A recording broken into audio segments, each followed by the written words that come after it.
नमस्कार मित्रांनो, मी पांडुरंग वागतकर. मित्रांनो, यापूर्वी सुद्धा आपण आपल्या यूट्यूब चॅनलवर अनेक झाडांची, अनेक पक्ष्यांची, प्राण्याची माहितीसुद्धा अपलोड केलेली आहे आणि कदाचित ती माहिती तुम्हाला उपयोगी पडेल, अर्थात पडलीसुद्धा असेल.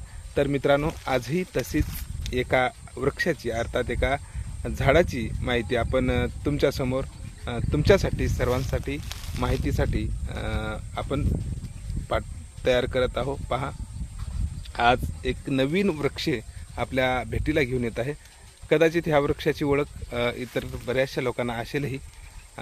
ज्यांना कोणाला ओळख नसेल त्यांसाठी ही या वृक्षांची माहिती आपण पाहूया. आज ज्या झाडाची माहिती घेणार आहोत त्या झाडाचं नाव आहे अंजन. अंजन हे वृक्ष, आपण याची माहिती पाहणार आहोत.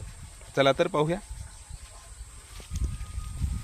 मित्रांनो, हे अंजनाचं झाड साधारणतः नदी नाल्याच्या शेजारीच दिसून येते, कारण या झाडाला खूप मोठ्या प्रमाणात पाण्याची गरज असते. त्याच्यामुळं हे झाड नदी नाल्याच्या शेजारीच आपल्याला पाहायला मिळतं.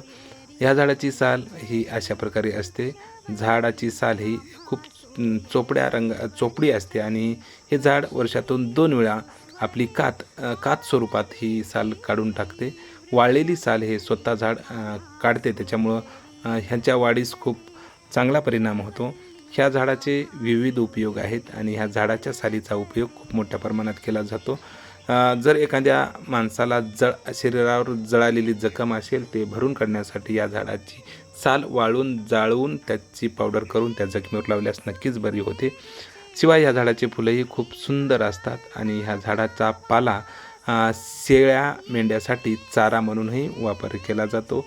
ह्या झाडाचे फुलं खूप सुंदर असतात आणि ह्या झाडाच्या पानावर कोसला शेतीही केली जाते. रेशीम शेतीही काही प्रमाणात केली जाते.